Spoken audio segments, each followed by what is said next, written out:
300 कितने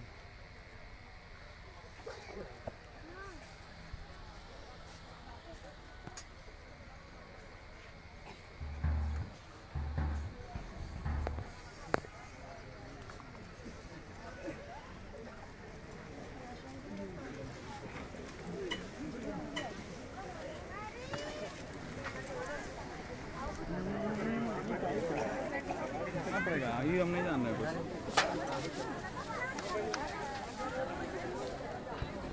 पूरा ऐसे नहीं हो रहा है पूरा इधर आ दोगे तीन ज़्यादा अपने तरफ आ मेरे तरफ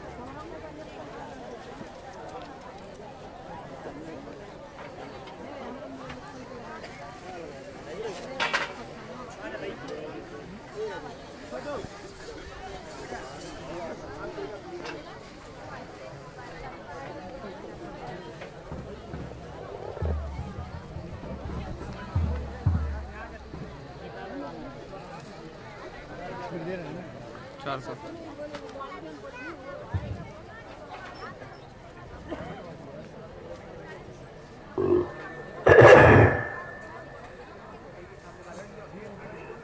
सभी लोग बैठ जाओ। चलो चलो जल्दी चलो, दौड़ के आओ, सत्संग का समय हो गया। सब लोग सामने आके बैठो। एक एक वचन वाणी को बड़ी सावधानी के साथ सुनो। सत्संग हमेशा आमने सामने रूबरू फेस टू फेस बैठ के सुनना चाहिए, क्योंकि सत्संग वचनों का असर प्रभाव सीधे मन पे पड़ा, तब ये मन अपने गुनाहों को कबूल करता। मैंने कितना अच्छा किया, कितना बुरा किया, कितना पाप किया, कितना पुण्य किया, कितना शुभ किया, कितना अशुभ किया। वैसे शैतान मन किसी से मानने वाला नहीं है। इसने बड़े बड़े ऋषि मुनियों को, योगियों को, महर्षियों को, ब्रह्मचारियों को धराशायी कर दिया। ऐसा ये शैतान मन हमारे सबके मनुष्य मंदिर में रह रहा है। हमने आज तक न इसको निकाल पाया है, न इस पर कोई कंट्रोल नियंत्रण ही कर पाया। और ये मन जब जैसा चाहता है, आपके शरीर को साथ में लेकर अगर काम की इच्छा हुई तो काम की इच्छा को पूरी करा लिया, अगर क्रोध की इच्छा हुई तो क्रोध की इच्छा को पूरी करा लिया, अगर लोभ मोह अहंकार की इच्छा हुई तो लोभ मोह अहंकार को पूरा करा लिया। और हम आप इसका कुछ नहीं कर सकते हो। और तुम्हारे अंदर बैठा है, कोई दूर नहीं है, अंदर बैठा है, और इसी ने सबको परास्त किया है। यही फंसाने का कारण बनाता है, अच्छे बुरे पाप पुण्य कर्मों में लगाता है, और फिर इसी की सजा 484 लाख नरकों की योनियों में दिलाता है। कभी पशुओं वाले कर्म करा तो पशु में जन्म दिलाता है, पक्षियों वाले कर्म करते तो पक्षियों वाले में जन्म दिलाता, जंगली जानवरों वाले कर्म करते तो जंगली जानवरों में जन्म दिलाता, कीड़े मकोड़ों वाले काम करते तो उसमें जन्म दिलाता। और ये इस तरीके से जन्म मन का कर्म इसी मन के द्वारा बनता है।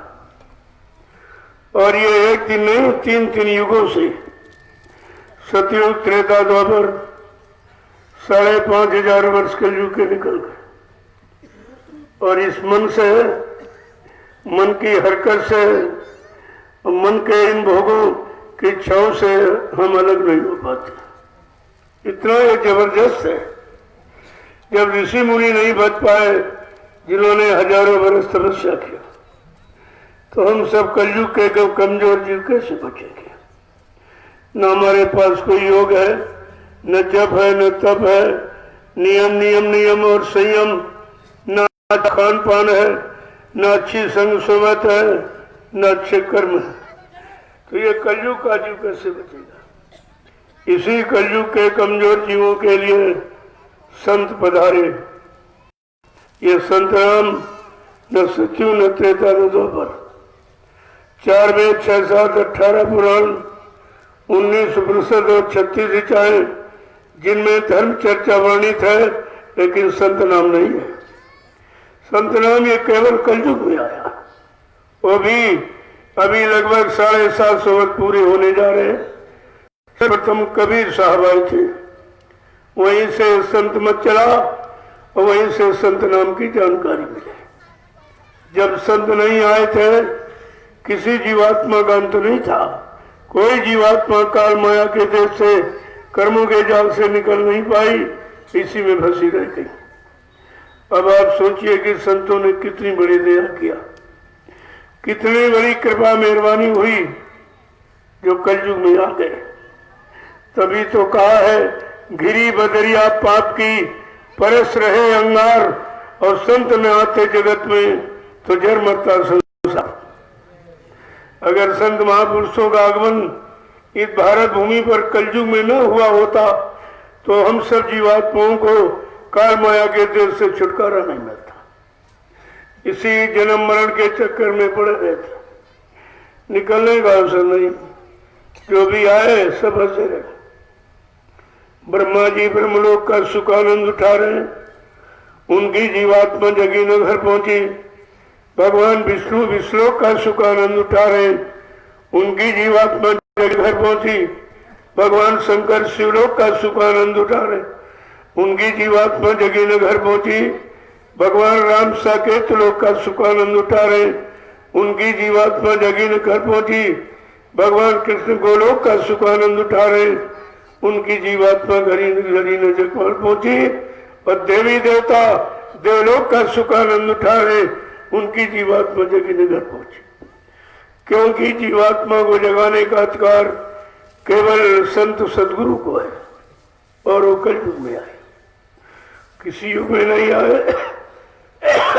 कलयुग में आए, और कलयुग में हमें आपको रास्ता दिया, जो रास्ता किसी में खुला नहीं था। कौन सा? कि जीवात्मा जगह परमात्मा से मिले, जीवात्मा बने सच्चे घर मंडल मुकाम पहुंचे। ये रास्ता किसी युग में नहीं था। वो युग अच्छे थे, अच्छे शरीर वाले, लंबी उम्र वाले, यानी मजबूत और मतलब यानी मन की ताकत वाले, इंद्रियों में संयम त्याग वैराग वाले, अच्छा खान पान वाले, अच्छी संग सोबत वाले, अच्छे कर्म वाले थे। लेकिन संत महापुरुष नहीं आए थे। उन्होंने अपना आना कलयुग में ही अच्छा समझा। किसके लिए? हम सब गंदे कमजोर जीवों के लिए, जिनका कोई सहारा नहीं होता, जिनका कोई रक्षक रखवारा नहीं होता, उन गंदे यानी मतलब कमजोर जीवों के लिए संत महापुरुष सहारा देने आए। किसका सहारा देते? नाम का। ये नाम का सहारा, क्योंकि हमारी आपकी जीवात्मा नाम डोर शब्द डोर को पकड़ करके तमाम लोगों से होती हुई मृत्यु लोक में आई। और काल ने इतनी होशियारी की कि उसकी नाम डोर छीन ली। किसको? निहत्था कर दो। अगर नाम डोर छीन लोगे फिर ये कहीं नहीं जा सकती, क्यों? नाम इसका आधार है। जब नाम छीन जाएगा न कहीं जा सकती है और न चल फिर सकती है। देखो कितनी होशियारी के साथ ये काल ने हरकत की है, और जीवात्माओं के हाथ से नाम डोर शब्द छीन लिया। देखिए कैसी युक्ति, कैसा चक्कर है ये, कितना गहन विषय है ये। इसे इतनी जल्दी आप नहीं समझ सकते। बहुर काल करिए सत्संगा, तब होए संशय सबला। जब बहुत दिनों तक सत्संग करते रहोगे, आते जाते रहोगे, सुनते रहोगे, समझते रहोगे, अपने जीवन में उतारते रहोगे, अपने जीवन का आधार वचनों को बना लोगे, तब आपकी समझ में सत्संग आएंगे। क्योंकि सत्संग किस युग में रहा नहीं। पिछले युग में कथा वार्ता सुनाई जाती, अच्छे शुभ करने के लिए, कर्म करने के, कि जब शुभ कर्म करोगे, सेवा है, दान है, पुण्य है, जब मतलब यानी ये कर्म करोगे तो मन शुद्ध होगा और तन शुद्ध होगा, इंद्रियां शुद्ध होगी, खान पान शुद्ध होगा, संग सोबत शुद्ध होगी और कर्म शुद्ध होगी, तब आप महात्माओं को पहचान सकोगे। यह संत महात्माओं को पहचाना भी बड़ा मुश्किल है, क्योंकि वो मनुष्य खोल में आए हैं और तुम्हारे पास भी मनुष्य शरीर है।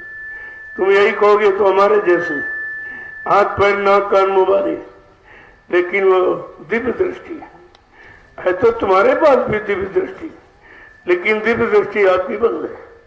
यानी जीवात्मा की दिव्य आंख, जीवात्मा का दिव्य कान, जीवात्मा की दिव्य नाक, ये सब बंद है। जैसे आपके शरीर के 2 आंख और 2 कान, नाक के 2 सौराग अगर बंद हो जाए तो दिखाई सुनाई देगा, कोई खुशबू बदबू की एहसास कर सकते हो। जब आप फिर यही सोचते हो कि हमारा ये आंख का नाक कौन ठीक करेगा, तो किसी वैद्य हकीम डॉक्टर की तलाश करते हो, जो इसका जानकार हो उसकी तलाश करते हो। जब वो जानकार मिल जाए और जानकारी दे दे कोई जड़ी बूटी औषधि, तो आपकी आंख कान ठीक हो जाती है। लेकिन ये जीवात्मा का आंख कान नाक जो मुद्दतों से बंद है, इसके बारे में कभी आपने सोचा है कि इसको कौन खोलेगा, इसको कौन ठीक करेगा?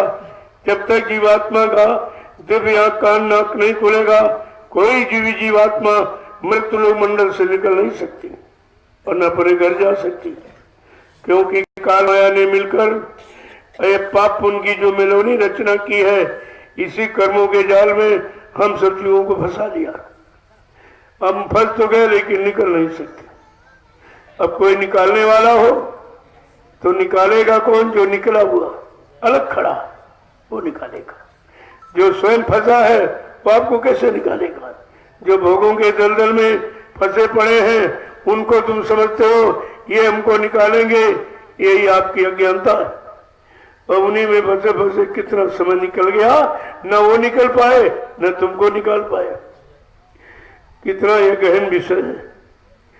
इसी को नाम है सत्संग, इसका नाम सत्संग है। और बिना सत्संग के जीव का सुधार नहीं हो सकता। तुम कितने शुभ कर्म सीख लो, शरीर इंद्रियों वाले कितने योग कर डालो, लेकिन ये शारीरिक इंद्रियों के कर्म और साधना से जीवात्मा नहीं जगती। जीवात्मा तो संतों के शब्द ज्ञान से जगेगी। जब वो शब्द ज्ञान देगी, और यहाँ सब अक्षर ज्ञान जानते हो, जो किताबों में काले अक्षर लिखे उन्हीं को पढ़ते हो आप, और ये अक्षर मिट सकता है। ये अक्षर मिट जाता है लेकिन शब्द मिटता नहीं है। महापुरुषों ने इशारा करके कहा सब मर जाए शब्द नहीं मरता, जो कुछ तो नैनों से देखे काल भोग सब करता, और सब मर जाए शब्द नहीं मरता। जो 2 आंखों से देख रहे हो, कानों से सुन रहे हो, ये सब मिटने वाली है, ये नाशवान है। क्षणभंगुर में जल बिंदु की सदस्य क्षण मात्र में विलीन हो जाता है। हम आप रोते चिल्लाते प्रायश्चित करके रह जाते हो, तुम्हारा कोई जोड़ नहीं है, तो हमारा आपका यहाँ कुछ नहीं। अगर ये हम समझ लेते हमारा कुछ नहीं है, जो है वो किसी का दिया हुआ, तो किसी के दिए पर आपका अधिकार क्या है? जब चाहेगा जब छीन लेगा। और ये अभी तक नहीं समझ पाए हो, ये शरीर भी तुम्हारा नहीं, बिना बताए ले लेता। कोई वारंट भेजता है, कोई चिट्ठी कि मैं आपको शरीर को लेने आ रहा हूं, क्योंकि तुम्हारा तो मतलब और वारंट भेजेगा जब उसी का है, तो अपने को लेने में कौन सी वारंट की जरूरत है? आपका शरीर छीन लेता है, आप रोते रह जाते हो। किसी की पत्नी छीन ली, किसी का पति छीन लिया, किसी के भाई बेटा बाप छीन लिया, हम आप रोते चिल्लाते आंसू बहाते रह जाते हो। आप कुछ नहीं कर सकते।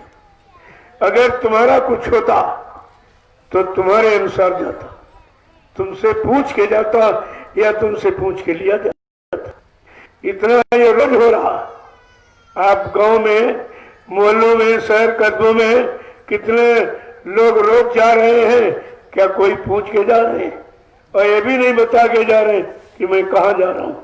और जाने के बाद किसी ने चिट्ठी भेजी आपको कि मैं फला लोग में बैठे, तुम भी आ जाओ।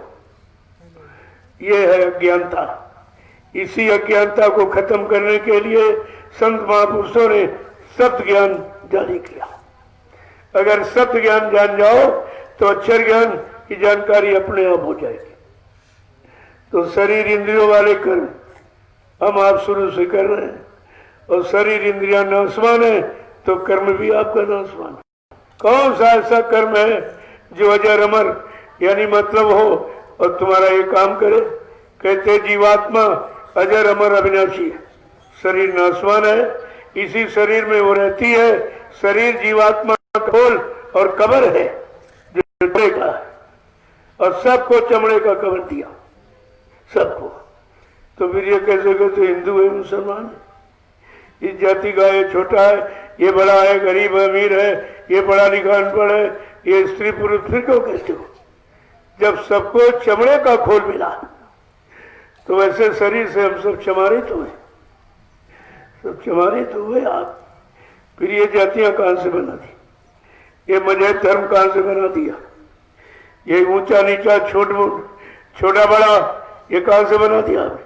यही समाज को विघटन करने वाली व्यवस्था है। हम इसी से अलग हुए, इसी सारी मर्यादाएं खत्म। पारस्परिक प्रेम प्यार मोहब्बत सेवा दया सदाचार परमात्मा की यादगार, और ये सब कौन से मिलेगा? कहते कि बिन सत्संग विवेक न होई, राम कृपा बिन सुलभ न सोई।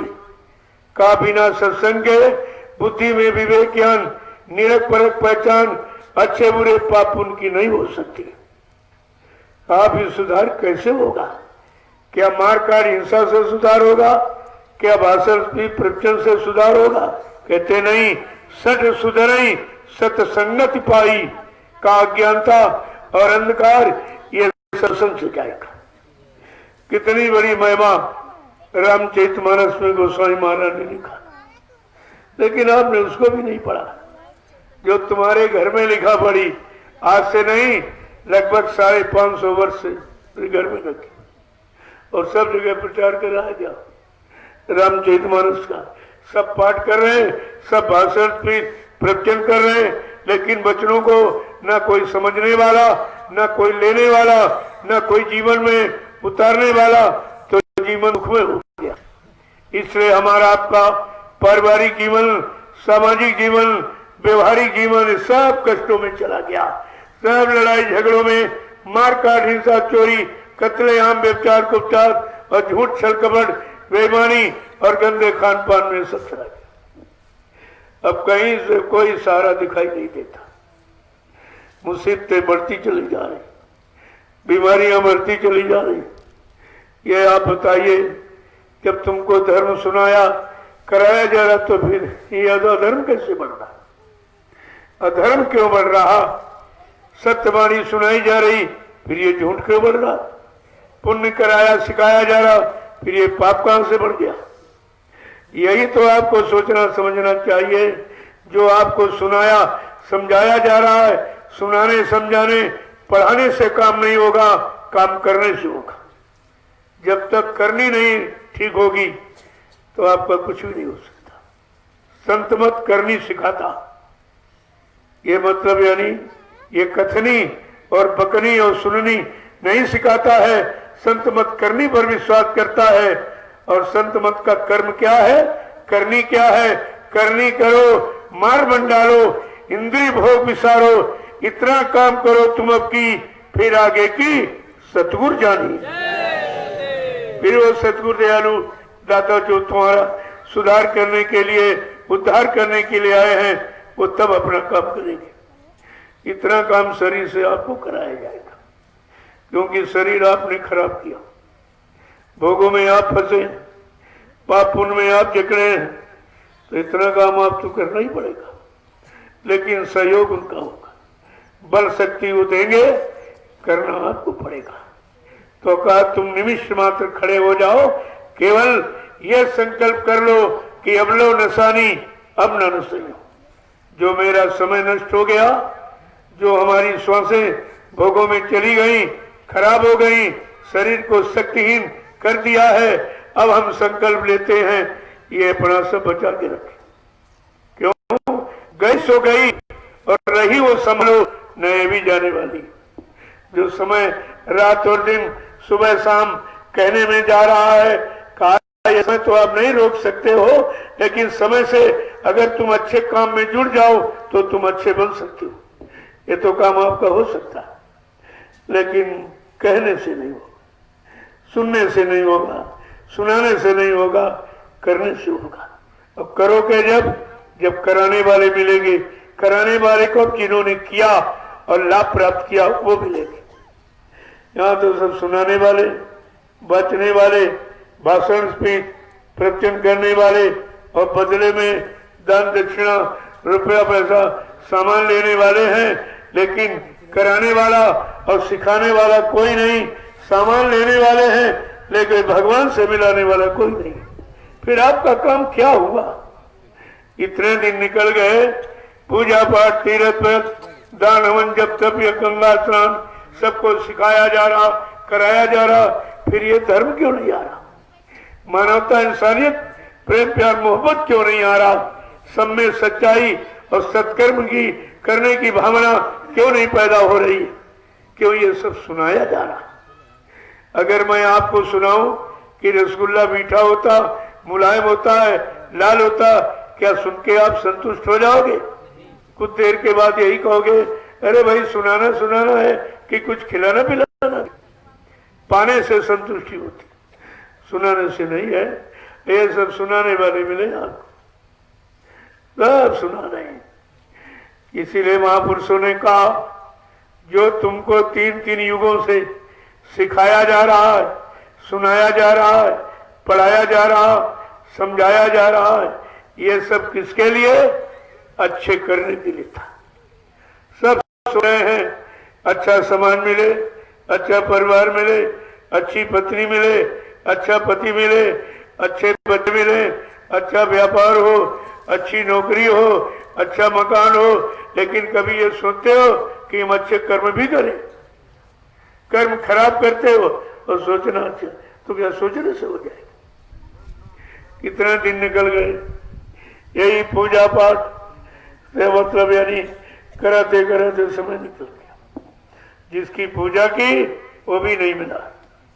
ये मंदिर में गिरजाघर गुरुद्वारे जो बनाए गए, इनमें जितने लोग लाउड स्पीकर लगा के आवाज लगा रहे हैं, इनसे पूछो कि तुम कितने दिन आवाज लगाते हो? क्या जिसके जिस नाम की आवाज लगाई वो मिला? कोई देवी, कोई देवता, कोई भगवान खुदा, कोई गार्ड, कोई सदगुरु मिला आपको? तो ये स्थानों का मतलब क्या हुआ? यह स्थान बनाने का मतलब क्या? इनमें श्रम समय पूंजी नष्ट करने का मतलब क्या मिला? तो कुदरत ने फैसला ले लिया, कहा 3 युग चले गए, इसी में बसे बसे इस जड़ता की ममता में। और जीवात्मा चेतन है, परमात्मा चेतन है, वो जीवात्मा का देश चेतन है। जब चेतन देश से कोई चेतन महापुरुष ये भूमंडल पर आएगा और चेतन नाम जगाएगा, और चेतन नाम जब जीवात्मा को पकड़ाएगा, तब जीवात्मा अपने चेतन देश घर जा सकती है। यहाँ का कोई सामान तुम्हारे साथ नहीं जाएगा, ये शरीर भी साथ नहीं जाएगा। जिसके लिए रातों दिन परेशान हो, खिलाने में, पिलाने में, सजाने में सारा समय पूंजी नष्ट कर रहे हो, और ये है नाशवान। क्या जितना तेल साबुन लगाओ, कितने अच्छे कपड़े गहने पहना दो, एक दिन ये मिट्टी में मिल जाएगा। तुम्हारे घर परिवार के लोग इसको नंगा करके जलाएंगे और राख कर देंगे। इतना बड़ा अपमान अगर किसी को नंगा करके जलाया जाए, क्या इसके अलावा दूसरा कोई बड़ा अपमान है?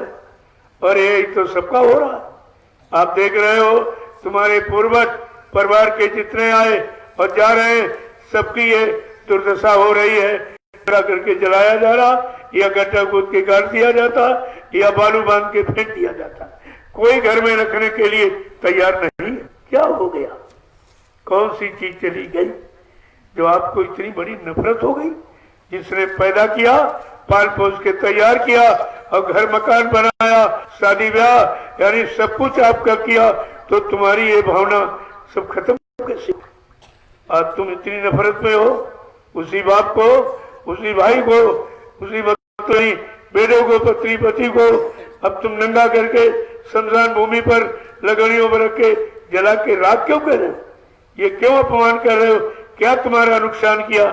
कह रहे नहीं, अपमान तो इसलिए है किसी ने काम नहीं किया। क्या काम? कहा जो जीवात्मा ये शरीर मांग के ले आई थी, जिस काम के लिए वो काम नहीं किया। कहा वो कौन सा काम किया? जरा रामचरितमानस को पढ़िए, ये संत का अनुभव एक्सपीरियंस है। तुमने उसे कथा समझी थी, भाषण प्रवचन का विषय बना के रखा। ये संत का अनुभव है। उन्होंने अपने जीवन में जो सदगुरु के द्वारा नाम पाया और नाम पूंजी को जब संभाल के रखा और उससे कमाई करके जो उन्होंने प्राप्त किया है वो लिखा। ये पढ़ के सुन के नहीं, करके लिखा। ये करनी उन्होंने लिख दिया। और आप सब बोल के कुछ नहीं समझ में आया, तुम्हारी समझ में भी नहीं आया, आखिरकार ये लिखा क्यों गया? और विश्व विख्यात ग्रंथ है ये रामचरितमानस। सारे विश्व में इसकी महिमा है, क्योंकि ये पारिवारिक और सामाजिक ग्रंथ है। ये परिवार समाज को सही दिशा और राह और ज्ञान देने वाला है। लेकिन आपने उसको सब भुला दिया। तुम्हारी समझ में कुछ भी तो नहीं आया कि हमें करना क्या चाहिए।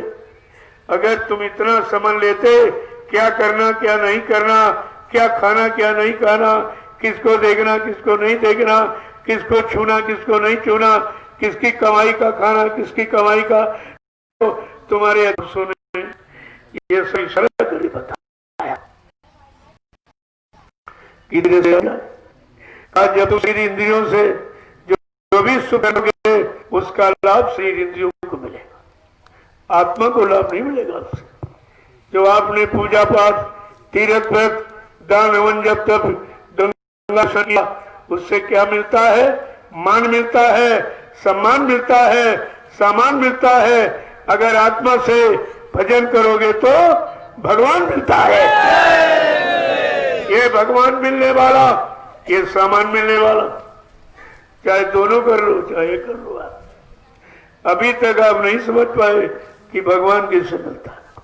और जहां तुमने आस्था जोड़ी मंदिर में, मस्जिद में, गिरजाघर गुरुद्वारों में, उसका हाल देख लीजिए। कुदरत ने फैसला कर दिया कि इनमें कुछ नहीं है, इन सब में ताले लग गए। क्या कभी सृष्टि में ऐसा हुआ? कभी आपने कहीं पढ़ा है कि मंदिर मस्जिद गिरजाघर गुरुद्वारों में ताले लगा दिए गए? यानी धर्म खत्म, कर्म खत्म, मानवता इंसानियत, प्रेम प्यार मोहब्बत, सेवा दया सदाचार, परमात्मा की यादगार खत्म।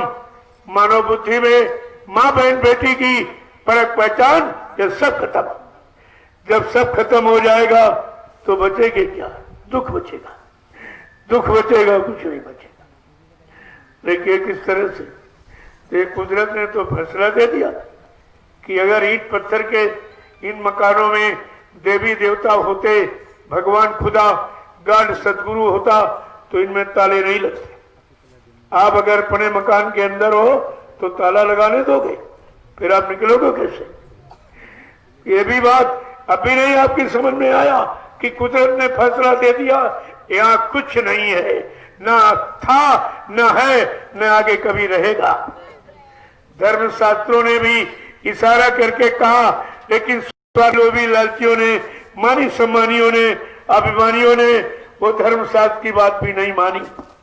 बड़े साफ शब्दों में लिखा है, न हम बसामि वैकुंठे योगिन हृदय नचा मम भक्त्वा यत्र गायन्ति तत्र तिष्ठामि नारदा। हे नारद, मैं यहाँ कहीं नहीं रहता हूँ, न कागज में, न पानी में, न में, मैं तो तुम्हारे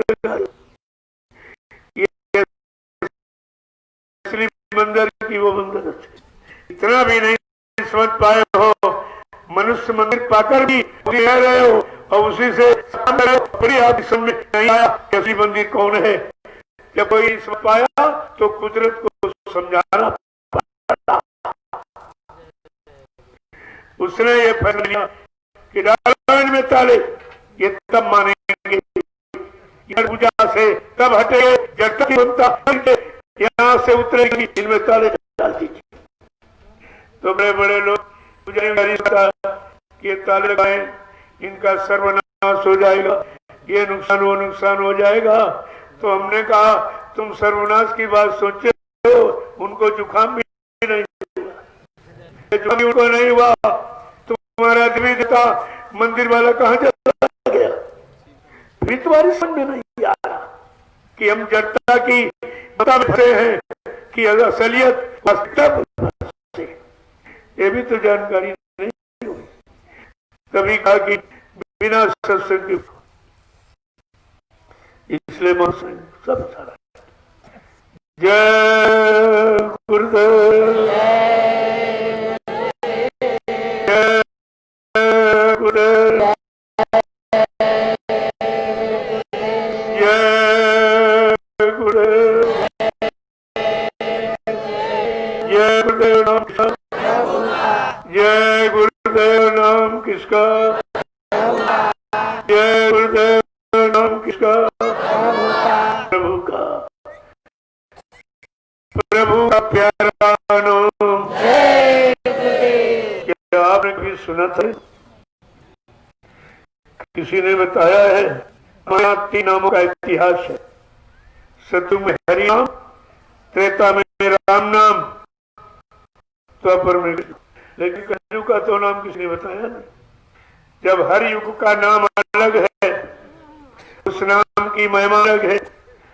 उस नाम को जब लोग लेंगे, सुमरन करेंगे, उसके अनुसार चलेंगे, वो नाम उसी लोक में पहुंचा देगा जिस लोक से आया है। ये नाम की महिमा है। तो हमें कलयुग का नाम क्यों नहीं पूछा? किसने बताया? हमें इतने काले नीले पीले लाल कपड़े पहनने वाले जो परमात्मा के संदेशवाहक में जाते, दाढ़ी बाल रखने वाले, क्या इनसे कभी आपने पूछा है कि कलयुग में भगवान का नाम क्या? बिना नाम का होगा नहीं। तो कलयुग के जीवों का कभी काम नहीं होगा। जब कलयुग के जीवों को अपने युग का नाम ही नहीं मालूम,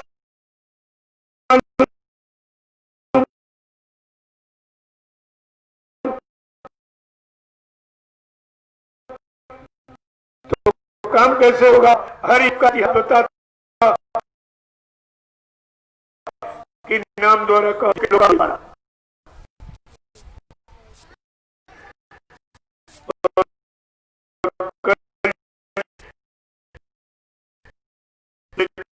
स्वामी जी महाराज ये है कि कौन सा नाम पत्र में कौन सा रखा जाएगा जिससे भविष्य को अच्छा बनेगा। वर्तमान से भविष्य का निर्माण होता है। भगवान आपको नामी तुम्हारा भविष्य क्योंकि आपको और बगैर नाम का होगा नहीं। नाम तो काम आधार है, आधार टूट गया, आधार नहीं मिला तो तुम्हारा काम कैसे होगा? लेकिन संत गोस्वामी जी महाराज इसी कलयुग में आए, लगभग 550 वर्ष। उन्होंने कलयुग के नाम का इशारा किया। क्या लिखा है? गुरु बिन बोनित कोई जो भी का ब्रह्मा माधव, कोई धनवान बलवान बुद्धिमान कीर्तमान कितना बड़ा है, लेकिन कलयुग का उद्धार यानी भवसागर से गुरु नाम से जाता। ये गुरु नाम है। और गुरु के आगे जय, पीछे देव लगा दिया, तुम शंका में हो गए कि जय गुरुदेव नाम कहां से आ गए? अरे फिर तो गुरु बैठा है, आगे जय, जय शंकर तो नहीं, शिष्टाचार है। जय राम, जय कन, जय हनुमान, सबके आगे आप लगाते हो। और पीछे देव लगा है। देव माने देने वाला, देने वाले को कहते देवता। और तुम्हारा ऐसा कोई देवता है जो देता? तुम्हारे देवता सब लेने वाले।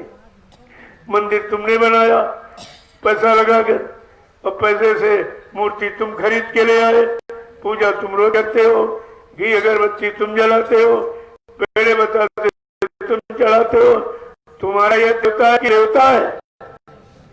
इसने लिया कि तुमसे लिया? और अभी तक नहीं तुम सोच पाए कि देवता की परिभाषा क्या है। देवता माने देने वाला, जो तुमको सब कुछ दे, बदले में कुछ न ले, उसको कहते हैं देवता। ऐसा कौन सा देवता है जो तुमको सब कुछ दे रहा, राज्य दे रहा और बदले में आपसे कुछ नहीं ले रहा। जब सुन लीजिए, ये कहीं किसी ने बताया नहीं आज तक आपको। पहला है धरती देवता। ये धरती पर बैठे हो, आपसे क्या मांग रही? कितना आप पैदा करते हो और अच्छा बुरा पाप पुण्य सब इसी पर करते हो और इसी पर गंदगी फैलाते हो। लेकिन धरती माँ ने कभी बदले की भावना नहीं रखी और एक पैसा आपसे टैक्स नहीं लिया, किराया नहीं मांगा। अब यह है जो धरती पर कब्जा करता, पेड़ बनाई कहता मेरा खेत हो गया, बाउंड्री बना ली कहता मेरा मकान हो गया। क्या धरती का ये बंटवारा हो सकता है? कोई कर सकता बंटवारा? जो कब्जा करते हैं वो पैसा देते हैं, लेकिन धरती मां किसी से बचा नहीं। दूसरा है सूर्य देवता। ये सूर्य को अर्घ क्यों देते लोग?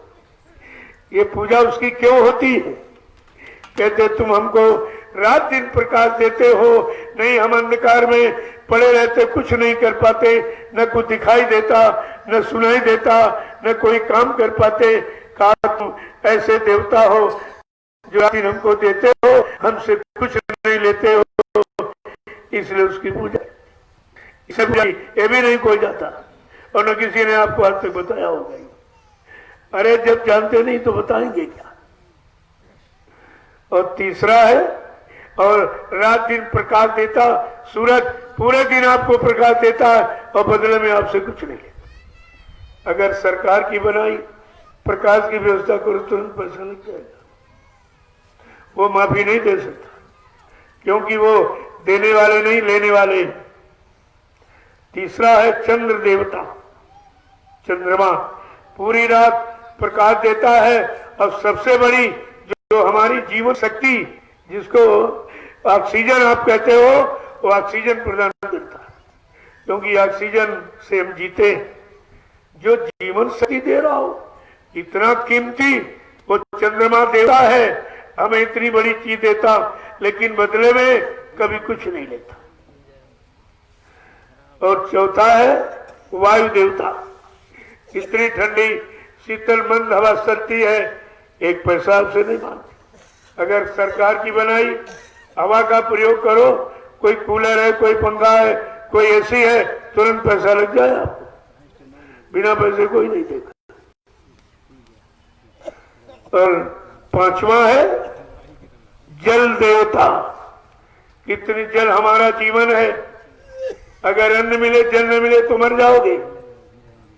अन्न न मिले तो समय निकल सकता पानी पी करके, शरीर को रखा जा सकता, लेकिन जल जीवन है। कहीं नहीं लिखा कि अन्न जीवन अन्न जीवन, जल जीवन लिखा। जल देवता इतनी मूसलाधार बारिश करता है कि जमीन को मतलब यानी ठंडक और नमी देता है, और इसी से हम अन्न उत्पन्न करते हैं। जल के द्वारा अन्न का निर्माण है और एक पैसा आपसे नहीं लेता। और छठा है संत देवता, गुरु देवता, यानी संत सदगुरु देवता। ये कैसा देवता है कि ये पांचों देवता आपको शारीरिक लाभ देते, लेकिन सदगुरु ऐसा देवता है कि शारीरिक सुधार, सामाजिक सुधार और साथ में जीवात्मा का उद्धार, ये दोनों काम करता है। ऐसा समर्थ संत सदगुरु देवता जो आपके दोनों काम, यानी परिवार की और शरीर की और समाज का सुधार करता है और जीवात्मा का उद्धार करता है, ये दोनों काम करता है। ऐसे संत सदगुरु देवता आपको मिले, लेकिन आपने उनको पहचान ही नहीं पाया। तुम्हारे पास कोई उनकी पहचान नहीं। जिसने अपनी पहचान ई भूमड़े पर जुलाई 1952 से 2012 यानी 60 साल अपनी पहचान। हिंदुस्तान का जिला, तहसील, ब्लॉक, शहर, कस्बा, गली का पूछा छोड़ा नहीं, जारी नहीं, और हमने भी उनकी जानकारी का प्रचार किया और तुम ही फंस गए। जिन्होंने प्रचार किया है वही कहते बाबा जी मर के चले। तो इनसे पूछो जो बाबा जी ने वादे किए, संकल्प लिया, को करेगा। वो किसी इंसान की बस बात है कि युग का परिवर्तन नहीं करते। अरे तुम लोगों के विचार नहीं बदल पाए हो, ये परिवर्तन तुम्हारे बस का नहीं, तो युग परिवर्तन। इतनी बात, जबकि धर्म शास्त्रों में लिखा है एक युग जब समाप्त हो जाता है तब दूसरा युग लगता है, इसके पहले नहीं। लेकिन समृद्ध दाता दयालु ने अपनी समृद्ध शक्ति की पहचान दे दी। अभी कलयुग का प्रथम चरण 5,500 वर्ष ही निकल पाए और बीच में आवाज लगा दी कि कलयुग को भगाऊंगा और सतयुग को लाऊंगा। ये बड़ी आवाज है। क्या इस आवाज को और कोई पूरा कर सकता है? अभी विचार खत्म हो गया तुम्हारा। तो तुम कहते तुम सत्संगी, कहते हम गुरु भक्त हैं, यानी मतलब देखिए तो और जानकारी कुछ नहीं। अपने गुरु को बदनाम करते, कहते गुरु झूठे थे, झूठ बोल के चले गए, वादा खिलाफी करके चले गए, दगेबाजी करके चले गए।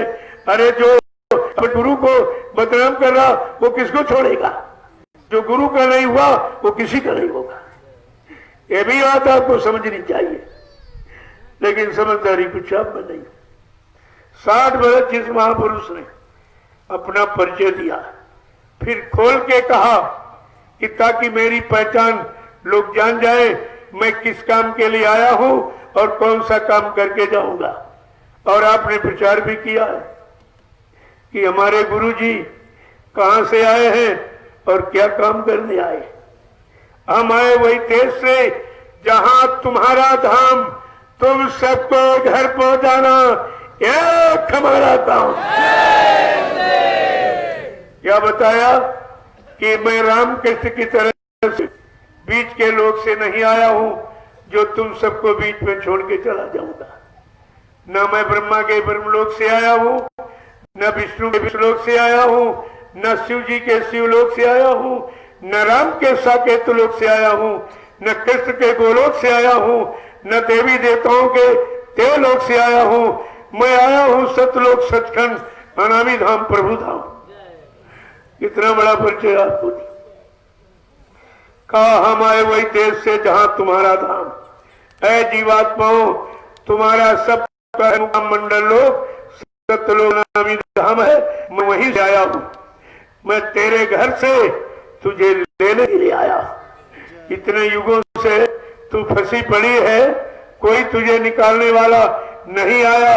न ऋषि मुनियों ने निकाला, न ब्रह्मादियों ने निकाला, न तारी शक्ति जिनको भगवान कहा वो भी खुद नहीं निकल पाए, न तुम्हारी जीवात्मा को निकाल पाए। कहा ये सब देखकर लाख दया कोमल चित संता, तब संतों के हृदय में दया उठी। उन्होंने अपना सत्यलोक अनामी धाम छोड़ करके हम सब जीवात्माओं को काम माया के देश में कर्मों के जाल में फंसा देखकर लेने के लिए आ गए। और आवाज लगा दी, ये भी कहा कि भव सागर भरमो नहीं, ये प्रताप हमार। अरे निश्चय करके मान ले तो तत्व दारू पार। कहा केवल मान ले।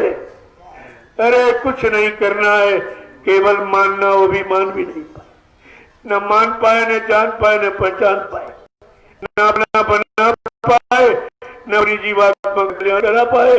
और क्या करें कि बाबा जी बन के चले गए, कभी नहीं आएंगे। ये भी नहीं सोचा जब चले गए कभी नहीं आएंगे तो तुम्हारी जीवात्मा को कौन जगह कौन ले जाएगा? है किसी के पास नाम जहाज जिस पर बैठा के ले जाएगा? जब इतनी समझ नहीं रही, न गुरु के वचनों को समझ पाए, न अपने जीवन का आधार बना पाए, न लाभ उठा पाए। और ये भी इनको नहीं मालूम है। अरे धर्म शास्त्रों के पन्ने खोल के पढ़ो, क्या लिखा? ते जन गुरप्रीत निंदा करही, ते चमगादड़ है बहुत रही। जो गुरु की निंदा करता है वो चमगादड़ की होने में जन्म लेता। गुरु को झूठ बोलने वाला, वादा खिलाफ करने वाला, दगेबाजी करने वाला जो ये कहता है उसको चमगादड़ की होनी में जन्म मिलता है। चमगादड़ एक पक्षी है जो सूरज निकलते उसकी आंख बंद हो जाती। इतना नारकी पातकी है कि भगवान सूर्य का दर्शन भी नहीं कर सकता, उसकी आंख ही बंद हो जाती और पूरे दिन पेड़ में उठा टंगा रहता, न भोजन पानी कुछ नहीं मिलता। यह है गुरु की निंदा का फल। क्या तुम लोग इसी योनि में जाने की तैयारी कर रहे हो? क्या कर रहे हो? जरा सा भी सोचा समझा कुछ। देखिए कितना बड़ा नुकसान।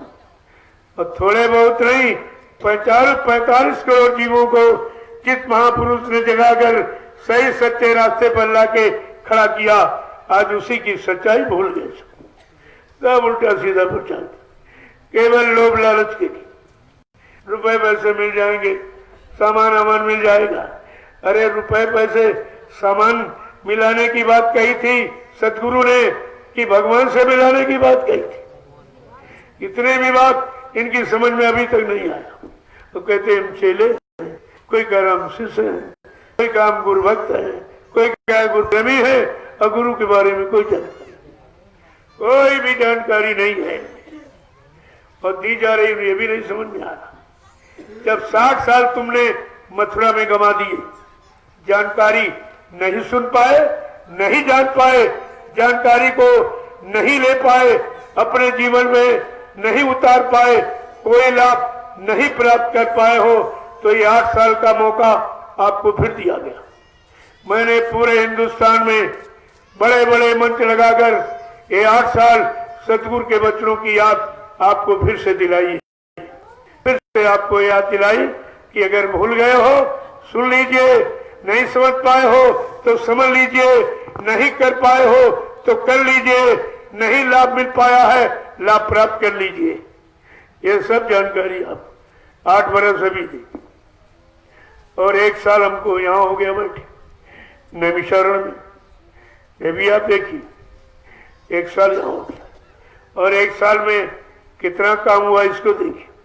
60 बरस मथुरा में जब ये रहे काम किया तब उतना काम हो पाया था। यहाँ तो भी 1 साल हमको बैठे हो गया, ये कितना काम हो गया। और ये किसके लिए? गुरु परिवार के लिए। मैंने अपने लिए कुछ नहीं किया। मेरे नाम कोई 1 इंच जमीन यहाँ नहीं, मेरे नाम कुछ भी नहीं है। सब आपके लिए कर रहा हूं और आपको लाभ मिल जाए, यही मेरी इच्छा है, यही मेरा कर्तव्य है कि जितनी जल्दी ये काम हो जाए। तुम न समझो तो उसके लिए हम क्या करें? इसके लिए हम क्या करेंगे? इतना आपके लिए किया जा रहा, उधर 60 बरस आपने मथुरा में गंवा दिए और 8 बरस ये लीला के भी आपने गंवा दिए। 68 बरस तुम्हारे जीवन के चले गए और तुम्हारी समझ में कुछ नहीं आया। जब गुरु को समझ नहीं पाए हो, गुरु के वचनों की पहचान नहीं कर पाए हो, तो फिर तुम करोगे क्या? क्या करोगे? तो आपको ये सब जानकारी समझनी चाहिए। अगर समझ जाते तो फिर हमें बार बार कहने दोहराने की क्या जरूरत थी। लेकिन रोज वही काम हो रहा। मैं अपने लिए कुछ नहीं कहता, ना कोई सेवा मांगता हूं, ना कोई सामान मांगता हूं, ना आपसे सम्मान मांगता हूं। अब तो मैं ये चाहता हूं कि जितनी जल्दी सतगुरु दयाल के वचनों को सुनकर समझ लो, जीवन में उतार लो, तुम्हारा काम बन जाए, आपका काम बन जाए। आपके काम के लिए लगा हूं, क्योंकि ये कपड़े आप देते वही मैं पहनता। मेरे पास तो कोई कपड़ा नहीं था, आपने दिया तो पहन लिया। और 1 रोटी दोपहर 1 शाम वापी देते हो खाता हूं। आपकी दी हुई रोटी खाता हूं, आपके दिए कपड़े पहनता हूं। मैं साइकिल से प्रचार करने वाला पैदल, लोगों ने कहा नहीं नहीं, हिंदुस्तान बहुत बड़ा है। तमाम स्वार्थी लोभी लालचियों ने गुरु परिवार में विघटन पैदा कर दिया है। प्रेमी सब गुरु दरबार को छोड़ के चले गए, बेचारे समझ नहीं पाए। जितनी जल्दी हो सके सतगुरु दयाल के वचनों का प्रचार करके लोगों को काम तक पहुंचा दीजिए। वो भी मैं आपके आदेश का पालन।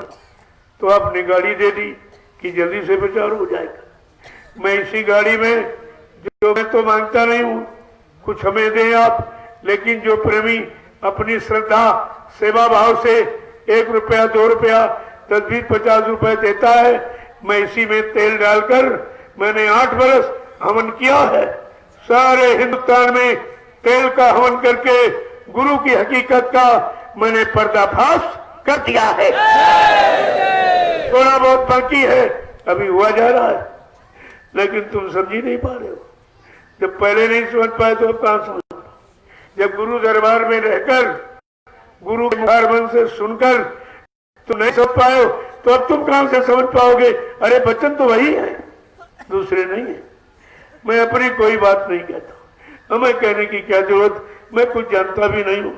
जो हमें प्रेरणा मिलती है, जो आदेश मिलता है, जो हुक्म देता, वही हुक्म का पालन करता हूं। अपने गुरु पर और भगवान पर मुझे पूरा भरोसा है, ये सब हो जाएगा, कोई काम बाकी नहीं रहेगा।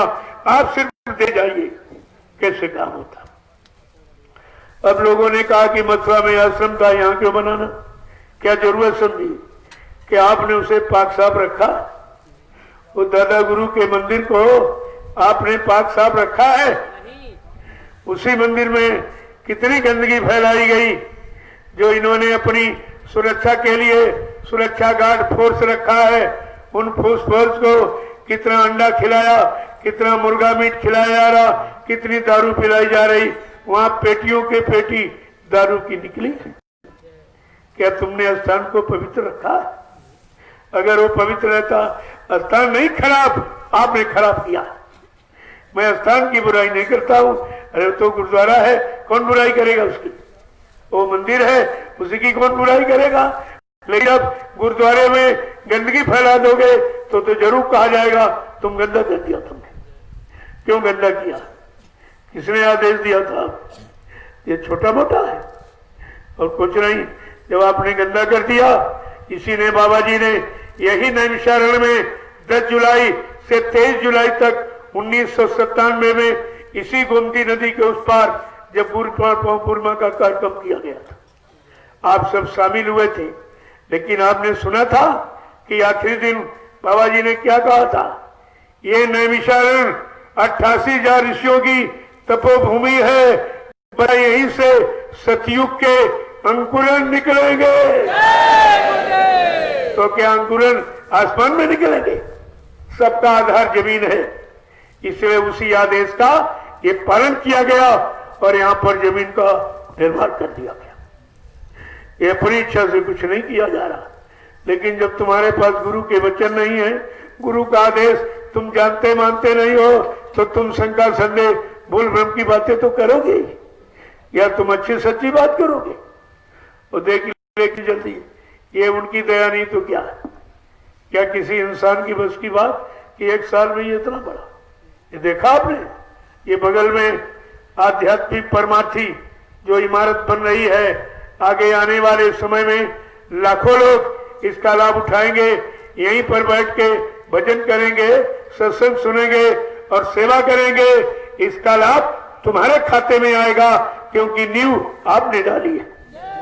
यह है परमार्थी सेवा का लाभ। और इसमें तुम्हारी समझ में कुछ नहीं आया। तुम्हारे घर में हो रहा है और घर वाला कुछ नहीं जानता, उसकी समझ में कुछ नहीं। क्यों? जब निंदा आलोचना बुराई से फुर्सत मिले तब तो अच्छा ही समझोगे। इतना कूड़ा कचरा पहले तुमने भर रखा है, तो तुमको सच्ची अच्छी बात न सुनाई देती है और सच्चा अच्छा परमार्थी काम न दिखाई देता। और धीरे धीरे सब हो गया, सब हो जाएगा। ये ऐसे देखते रह जाएंगे, ये तमाशा देखते रह जाएंगे, निंदा आलोचना बुराई करते रह जाएंगे। इनको परमार्थी गुरु के परमार्थी वचनों का इनको ख्याल नहीं है। अगर संत महापुरुष के परमार्थी वचनों को समझा होता तो परमार्थी सेवा का हिस्सा सबसे पहले यही लोग लेते, इनको लाभ मिल जाता। लेकिन दीपल तले हमेशा अंधेरा रहता। जब मथुरा में जो काम किया मथुरा वासियों ने सुना था, क्या समझा था? क्या किसी ने सहयोग किया? सब निंदा आलोचना बुराई करते। वो झाड़ी वाले बाबा आ गए, झाड़ी वाले बाबा आ गए, ये प्रचार। और पहचान खत्म हो गई और जो लाभ हुआ और ये दुनिया के लोग लाभ उठा ले गए और वहां के लोग ले गए। ऐसे यहां भी आप देख लीजिए, हिंदुस्तान से लोग आ रहे हैं, किराया भाड़ा करके घर गृहस्थी परिवार बच्चों को छोड़ करके तुम्हें ये दिखाई नहीं दे रहा? क्या इनके परिवार नहीं है? क्या इनके बच्चे नहीं? इनमें से ऐसे ऐसे प्रेमी आए हैं जो तुम खरीद लेंगे। तुम इनको क्या समझते हो? लेकिन यहाँ मिट्टी की डलिया, इसको देखिए, तुम मिट्टी देख रहे हो, और वो भी मिट्टी कौन सी है जिस पर 88,000 ऋषियों ने तपस्या की। ये तपोभूमि है। क्या तपोभूमि की मिट्टी खराब होती है? अरे इसी मिट्टी पर बैठकर हजारों वर्ष तपस्या करके इस मिट्टी को पवित्र बनाया। और गोस्वामी जी महाराज ने इसीलिए रामचरितमानस के उत्तरकांड में लिखा है कि 88,000 ऋषियों की तपोभूमि के लाभ किसको मिलेगा? क्या ग्रामवासियों को मिलेगा या पंडा पुजारियों को मिलेगा? तो क्या लिखा, जरा उसी को पढ़ लेते कि तीर्थवर नेमिष विख्याता अतिमित साधक सुखदाता। ये नैमिषारण्य तीर्थों का तीर्थ है, तीर्थों का राजा है, और ये पावन पुनीत है। यहाँ पर 88,000 ऋषियों ने तपस्या करके इस भूमि को पवित्र बनाया। तो इस भूमि को लाभ किसको मिलेगा? साधक सुखदाता। ये साधकों को सुख देने वाली, पंडा पुजारियों के लिए नहीं लिखा। जब किसी संत के साधक, संत के जीव आएंगे, नाम की साधना करेंगे, उनको 88 ऋषियों की तपोभूमि का मिलेगा। ये भी पढ़ लेते तभी तुम जाग जाते। क्यों तुमको निंदा आलोचना बुराई से फुर्सत नहीं? भूल ब्रह्म में फंसे हो, सुन रहे हो, देख रहे हो, लेकिन समझ में कुछ नहीं आ रहा, ना कुछ प्राप्त कर पा रहे। तो बाद में अगर पूछा जाएगा क्या आप बच सकोगे? क्या आप कोई बहाना कर सकोगे? यानी कहाँ कलकत्ता है, कहाँ बॉम्बे है, कहाँ गुजरात है, कहाँ मतलब ये इधर हरिद्वार है, उधर नेपाल दूसरा देश, वो सब लोग चल के आ गए और तुम यहाँ घर बैठे कुछ नहीं समझ पा रहे हो। क्या तुम्हें माफ किया जाएगा? पूछा जाएगा अरे भाई उस समय तुम कहाँ थे? कहोगे थे तो वहीं तमाशा देख रहे थे। का तमाशा देखकर तुम्हारी समझ नहीं आया ये तमाशा क्यों किया जा रहा? किसके लिए किया जा रहा? कौन सा लाभ देने के लिए किया जा रहा? अरे तो जानकारी तुम्हें करनी चाहिए थी, लेकिन कुछ नहीं। ये हमेशा का नियम है, दीपक के तले अंधेरा रहता है। कहा था अगर लोगों ने कहा कि मथुरा के लोग क्यों नहीं आते हैं, बाबा जी ने कहा अरे भाई मथुरा के लोग अगर जाग जाएंगे सब पहले आके बैठ जाएंगे, तुम्हें जगह नहीं मिलेगी, तुम्हें जगह नहीं मिलेगी। तो अब इतने लोग आए थे, अगर ये ग्रामवासी क्षेत्रवासी नैमिष दूसरी के लोग आके सब बैठ जाते तुम्हें कहाँ जगह मिलती? तो ये तो ऐसे ही दूर से तमाशा देखते रहेंगे और तुम अपना काम इसी में बना लोगे। यही तो बात आपको समझनी चाहिए। जय गुरुदेव, जय गुरुदेव, जय गुरुदेव। नाम किसका? प्रभु का, प्रभु का प्यारा नाम। अगर किसी का रूप न हो तो नाम नहीं रखा जाएगा। नाम रूप तो ईश उपाधि।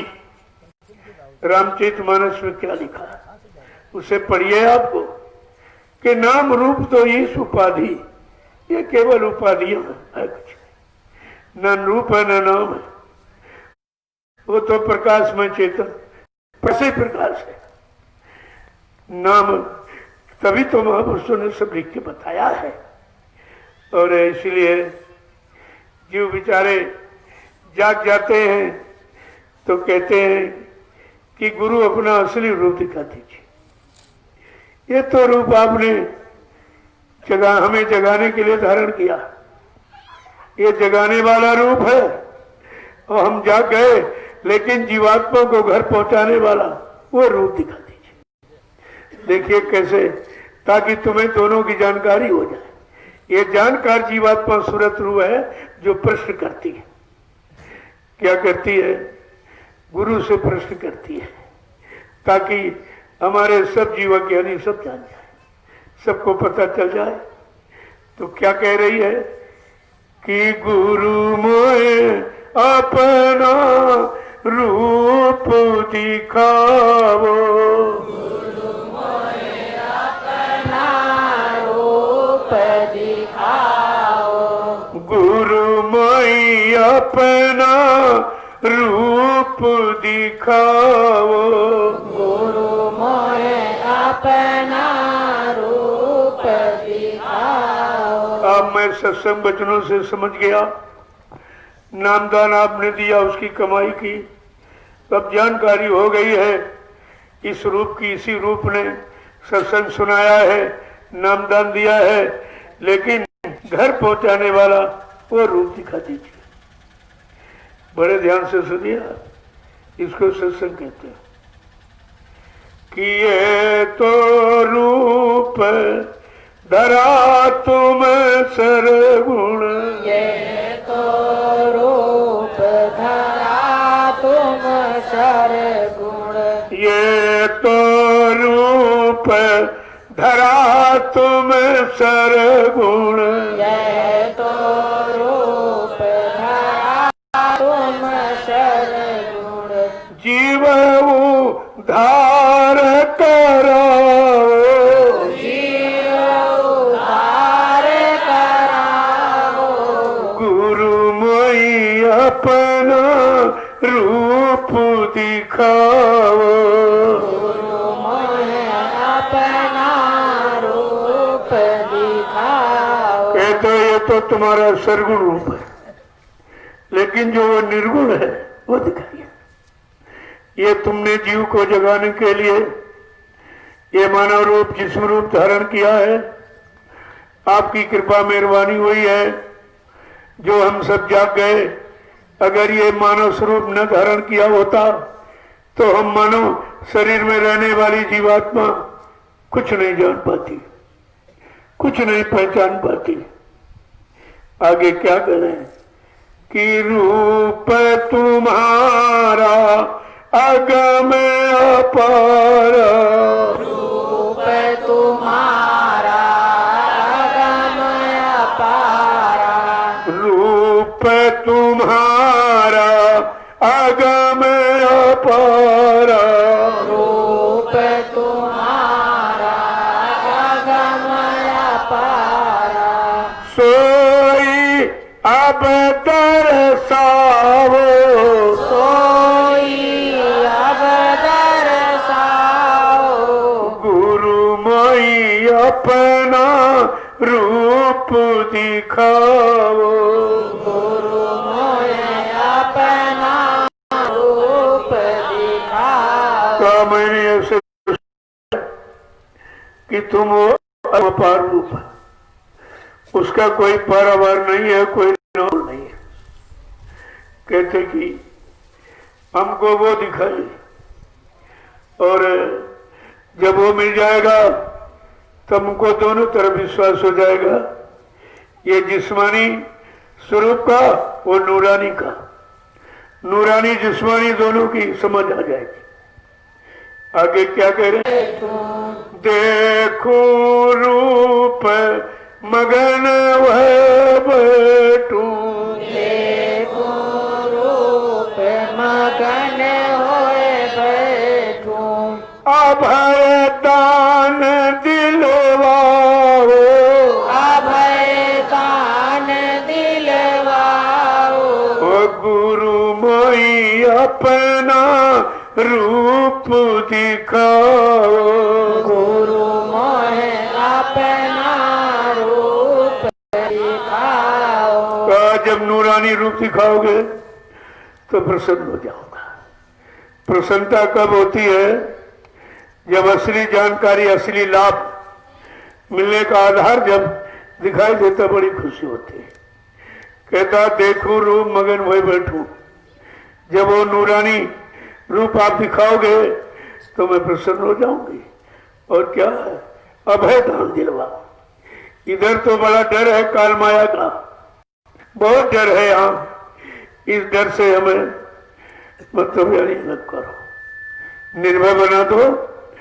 क्या ये आगे क्या कह रहे हैं कि ये भी रूप प्यारा मोह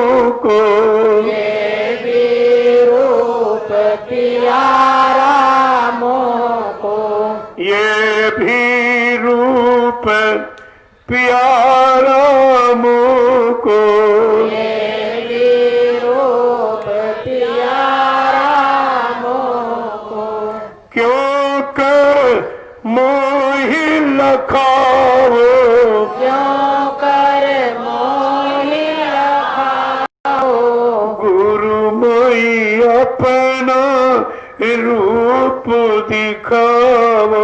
गुरु मोहे अपना रूप दिखाओ। कहते ये तो रूप मुझे प्यारा है, क्यों कर ये जिस्म रूप न होता तो उधर हमें कौन ले जाता, उधर की जानकारी, उधर का सच्चा ज्ञान कौन कराता।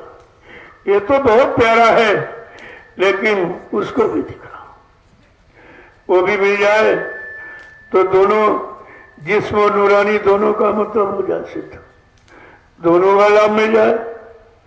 देखो किस तरीके से समझा रहे हैं, आगे कह रहे हैं कि पीन इस रूप काज नहीं होई, इस रूप काज नहीं होई, बिन इस रूप काज नहीं होई, इस रूप काज नहीं होई, इस ही से उसको समझाओ, इस ही से उसको समझाओ, गुरु मोहि अपना रूप दिखाओ। गुरु मोहे अपना रूप कहते मैं जानता हूं बिना इस जिस्म रूप से वो नूरानी का काम नहीं होगा। जब जिस्म मिलेगा यही जिस्म नूर को दिखाएगा, नूर से मिलाएगा, नूर में पहुंचाएगा। कहा ये मैं जानता हूं कि बिना इसके हमारा काम नहीं होगा, लेकिन ईसाई से उसको दिखना। अब इसी रूप से ये तो जान गया हूं, अब उसको भी दिखला दीजिए। ये तो शरीर को जगाने वाला, वो जीवात्मा को घर पहुंचाने वाला। अब ये तो जान गया हूं, जाग गई हूं, लेकिन अब उसको दिखला दीजिए जिससे मैं घर चले जाऊं।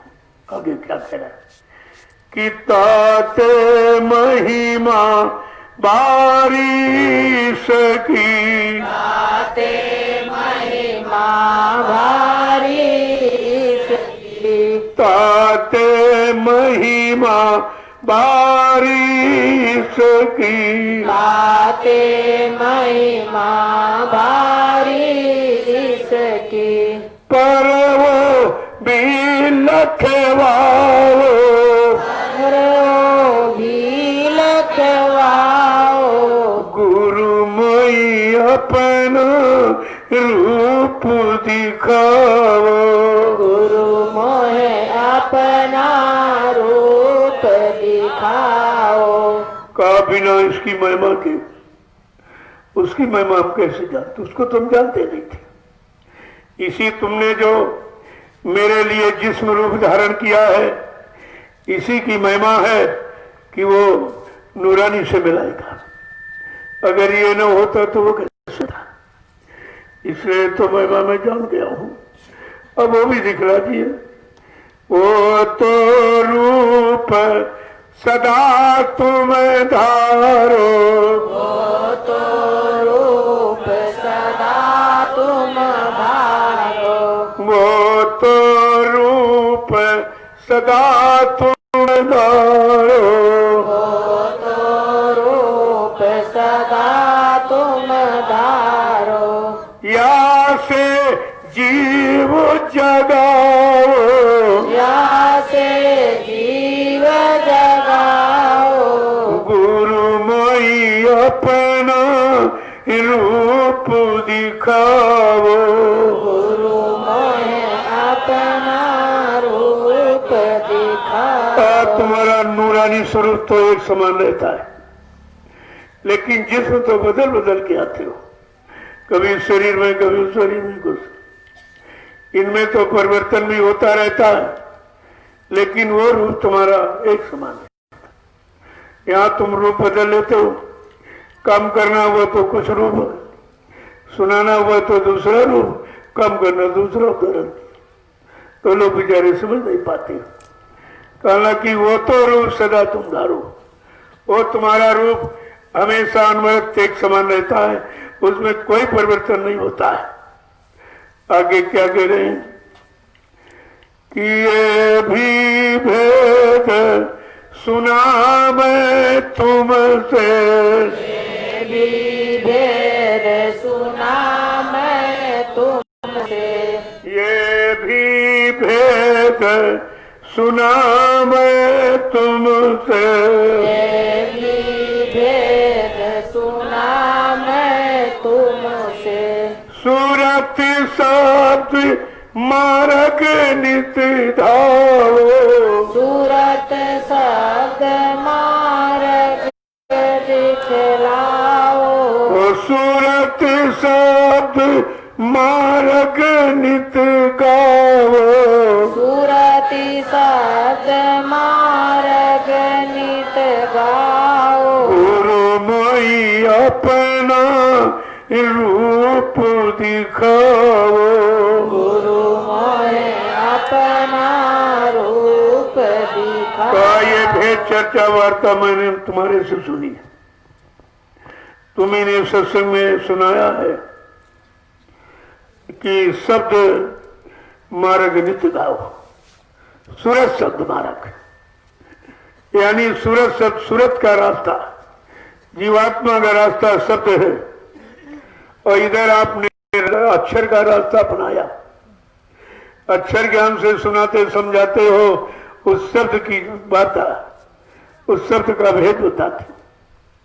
सूरत शब्द मार्ग नित्य गाओ, नित्य आपने सूरत शब्द मार्ग को बताया है इस अक्षर ज्ञान से। आगे क्या कह रहे हैं कि सत रूप जो रूप तुम्हारा, सत रूप जो रूप तुम्हारा, सत रूप जो रूप तुम्हारा, सत रूप जो रूप तुम्हारा। वहाँ में भी अब सूरति पठाओ, वहाँ में भी अब सूरति पठाओ, गुरु मोई अपना रूप दिखाओ। गुरु मोहे अपना रूप दिखाओ। कहते जो तुम्हारा असली रूप है शब्द का वो दिखाइए आप।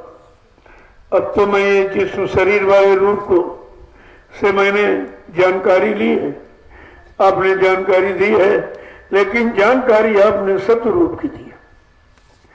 जिस्म रूप में आकर सत्य रूप की जानकारी आपने दी है, तो सत्य रूप कब दिखाओगे? उसी में हमको पहुंचाओ, इसी में अब सूरत को पढ़ा दीजिए, भेज दीजिए, तो अपने घर चली जाएंगे। और इसीलिए आपने बताया था कि जीवात्मा शब्द रूप है, जब शब्द का रास्ता मिलेगा तब ये जीवात्मा अपने घर जा सकेगी। तो देखो डबल मेहनत की, जिस्म रूप धारण किया बताने सुनाने समझाने की, और फिर शब्द रूप से फिर जीवात्मा को घर पहुंचाया। अगर ये दोनों रूप धारण न करते तो हम आप कुछ नहीं सोच पाते, क्योंकि हम हमारी सबकी जीवात्मा इस जिस्म शरीर में बैठी हुई, वो इसी शरीर का रूप जानती है, उसको तो देखा नहीं है तो उसका, लेकिन भूल गई है। कहा मैं इस जिस्म रूप से आपने जगाया, सूरत शब्द का भेद बताया, जीवात्मा का घर का भेद बताया है। अब आप जल्दी करो, इस सूरत को घर पहुंचा दो। आगे क्या कह रहे हैं कि डरता रहूं मौत के दुख से, डरता रहूं मौत के दुख से, डरता रहूं मौत के दुख से, डरता रहूं मौत के दुख से, निर्भय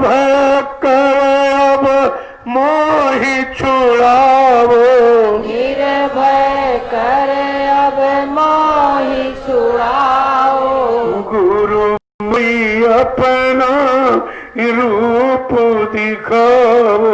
गुरु मोहे अपना रूप दिखाओ। वहां निरंतर मौत का डर लगा हुआ और वो वहां कोई डर नहीं है।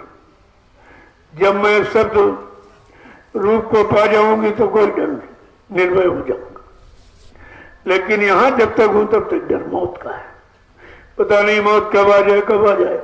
कोई बता के तो आती नहीं, कोई खबर भेज के, कोई दूत भेज के नहीं आती। पता नहीं कब उठा ले जाए। बड़ा डर लगा है तो ऐसा तो इस डर से हमें निडर बता दो, बना दो निर्भय बना और हमको घर पहुंचा दो। आगे क्या करेंगे कि दीन दयाल जीवहितकारी,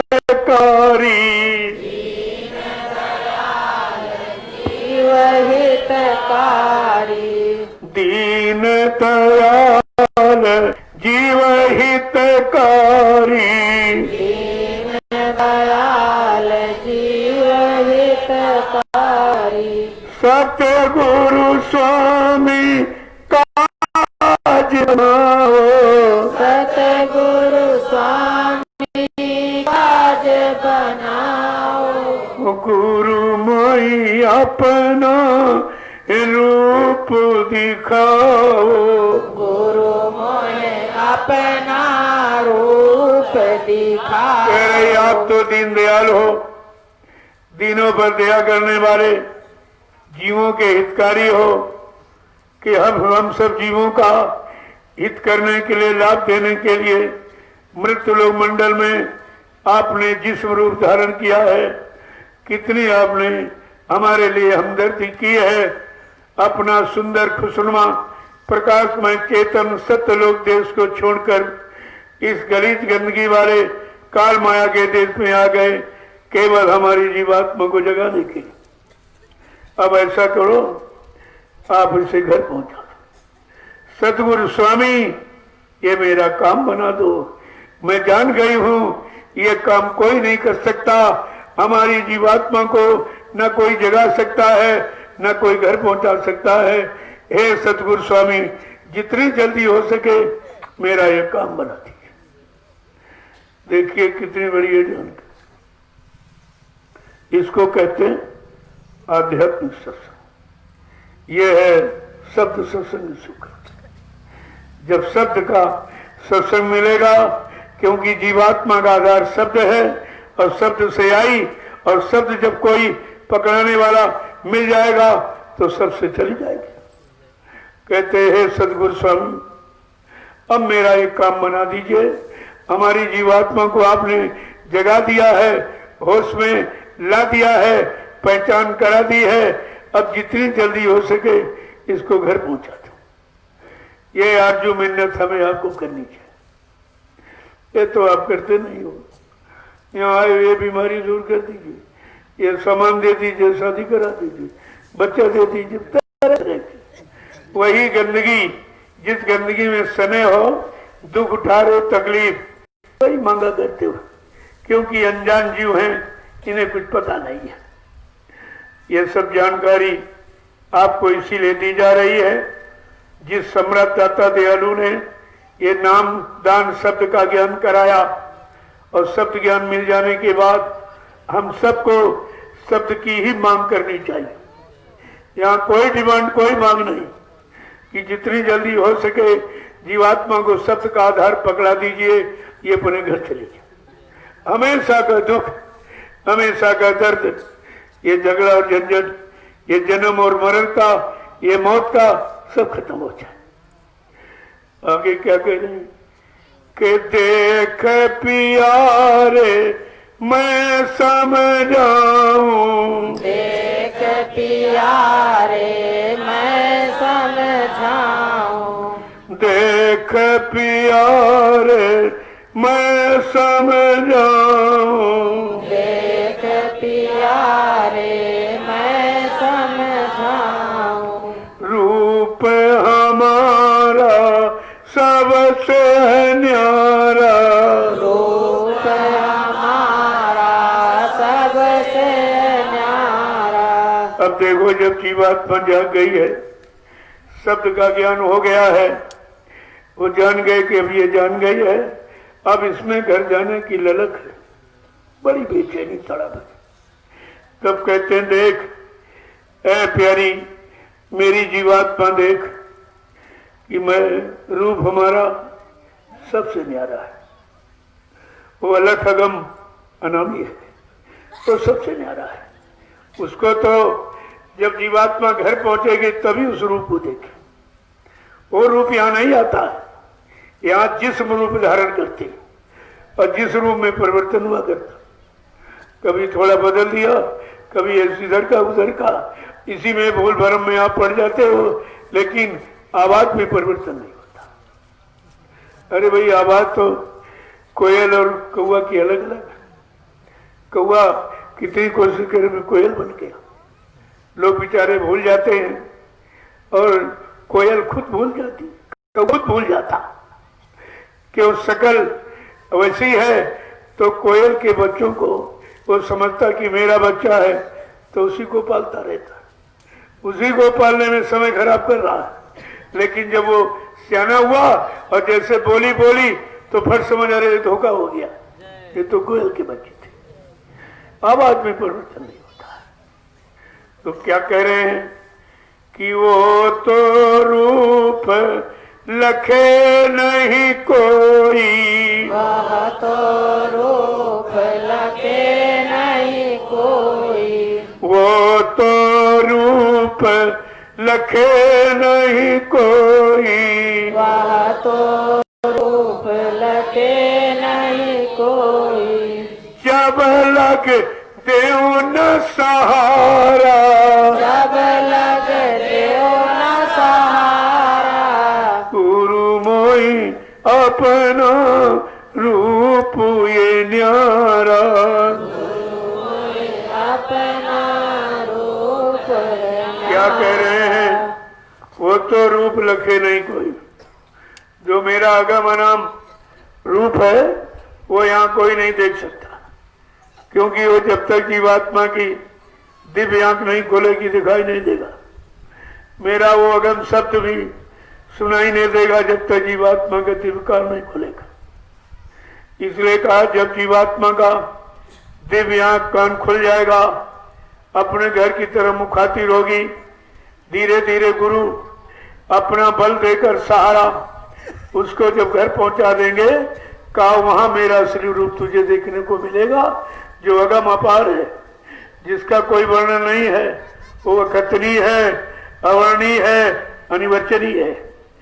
देखो कैसे बताते, आगे कह रहे हैं कि करनी करो मारे मन डालो, करनी करो मार मन डालो, करनी करो मार मन डालो, करनी करो मार मन डालो, इंद्री रोक द्वारा, इंद्री रोक दुआरा, रूप हमारा सबसे न्यारा, रूप हमारा सबसे न्यारा। समझा के करें, वो करनी करो जिससे मन बन जाए, मन भोगों से छूट जाए, उधर से मुड़कर इधर शब्द को पकड़ ले।